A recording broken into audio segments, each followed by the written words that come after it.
Well, hey, welcome to the extra content of our part of Holy Ground. We talked about this past Sunday, Your Weight is Holy Ground. And it was a special service. If you were not here or were not with us online, I would encourage you, if you didn't hear that message, to go back. God really did something in our church.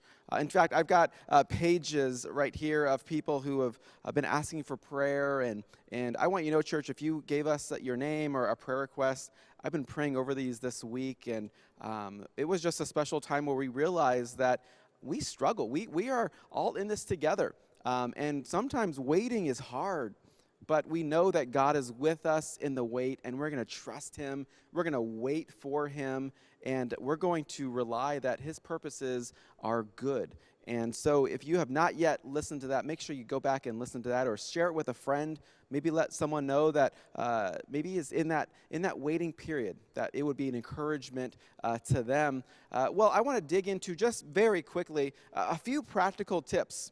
We talked about on Sunday, this past message, about our weight is holy ground, that we're going to trust God's plan, we're going to serve God's people, we're going to find God's purpose, and we're going to wait on God's pace. But I want to give you just a few practical things that you can do while you're waiting. We saw this past week that there's a lot in our church that are waiting. And so I want to share with you just some very practical things that you can do while you're waiting. And the first one is this. It's very simple. And by the way, all these are simple, okay? But the first one is pray a lot. Pray a lot. The Bible tells us in 1 Thessalonians 5, Paul writes very simply, he says, pray constantly. And one of the things that's going to help you in this wait is to pray a lot. You're going to find that there's going to be seasons or days or moments or hours or minutes that the only thing you really can do is to pray. But let me tell you, that is one of the best things you can do in your wait, is to pray a lot. You might have a friend, you might have a close one, you might have a family member, a spouse, maybe you have a coworker that you can talk to. But often in waiting, sometimes it feels like we don't have anybody we can talk to about what we're going through. But let me remind you that God is there, He's right beside you, and praying a lot will help you in the waiting. But there's another thing that you can do very practically, and that's read a lot. We're going to pray a lot, but we're going to read a lot. And what I'm meaning is we're not going to read all the celebrity magazines or blog posts. We're going to read God's Word. In Psalm, David tells us that their delight is in the Lord's instruction, and they meditate on it day and night. And so reading a lot, reading God's Word a lot, filling our hearts with His instruction is going to help us understand what the wait is for. Now, I didn't mention this on Sunday, but I want to share with you a book recommendation. I love sharing these with you, and maybe you listen to it through maybe Audible or a podcast, or maybe you like to kind of on your runs just maybe listen to things more rather than reading. That's totally fine. But there's a book, if you've never read it, it's called A Tale of Three Kings. It's by a Christian author named Gene Edwards. And let me tell you, it's about 100 pages. It is one of the most practical books you will ever read in your entire life. Gene Edwards writes the story about King Saul, King David, and then King Absalom. And it's an incredible story about waiting, about trusting in the Lord, about what His plan is for our life. And it is an incredible, very small book. So let me encourage you to read a lot. If you're struggling right now, if you're waiting, if you don't know what God is doing, pray a lot, but then read a lot. But the next thing I want to share with you very practically is this, is to learn a lot. There is a lot to learn in the season of waiting. In fact, that probably is one of the only things sometimes we feel like we can do, is that we're going to learn. As I was going through some very difficult seasons of waiting and wondering what God was doing and where He was and what He was up to, what I really understood, really probably for the first time in my life at that point, was that there are moments that God just wants us to learn. Many times in our culture, we talked about this in our last message, everything is instant. We want things right now, but sometimes God says, okay, slow down, calm down, let's learn some things that I want to teach you that we would not have otherwise learned if we were just constantly in the busyness of life. And so we learn a lot. We hear this in Joshua, where we read that this book of instruction, the Bible, it must not depart from our mouth, but we are to meditate on it day and night so that we may carefully observe everything written in it. God's telling us, hey, meditate on my word so that you can learn a lot. And then look what happens. For then you will prosper and succeed in whatever you do.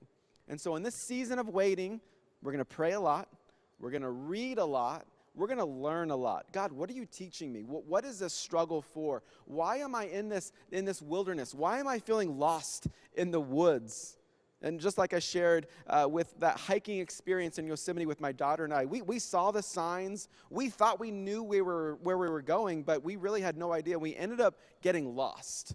And many times that's how life can feel, but in those moments, that's when we can really slow down and learn a lot.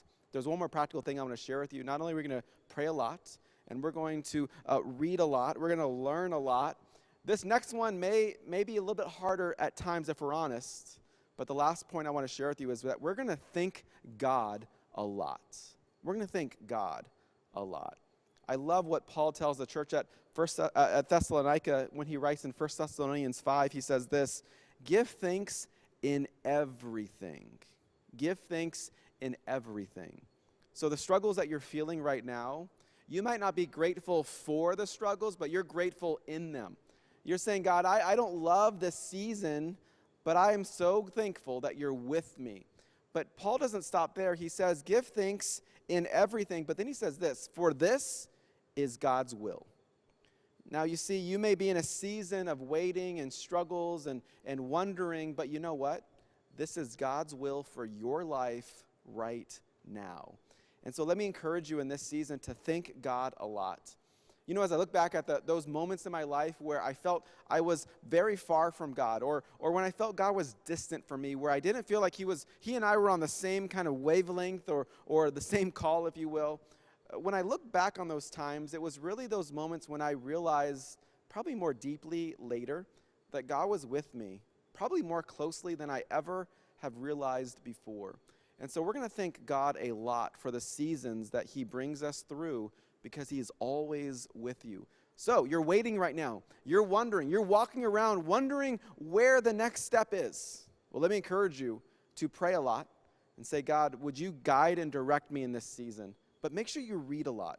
Listen to God's word. Allow it to absorb your heart and your mind, and say, I'm gonna spend some time learning more about what God has, because not only are we going to read a lot, we're going to learn a lot. And we're going to learn some things that we probably would not have learned unless we had gone through the seasons of waiting and wondering. And then in all of it, we're going to thank God a lot. You know, I'm so grateful for every single thing that God has done in my life. I'm grateful for the lessons that I've learned. And let me tell you, church, that I would not be standing here right now if it wasn't for those seasons of waiting. And so if you're in a season of waiting, let me encourage you right now that it's going to be okay.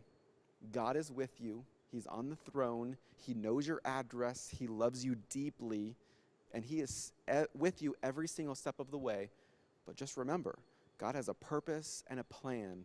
We just need to trust him and wait on him. If we can do anything for you, let us know. We love you. As I mentioned, we're praying for you. We are so grateful for what God's doing here at the Highlands, and we're grateful that you are part of our family here. And so if there's anything we can do for you, let us know. We look forward to the next part of our Holy Ground series. Don't miss a week. God's doing some great things in this series. And so we want to remember, everywhere we go, everything we do is holy ground, because that is where God is. Blessings, church. See you next time.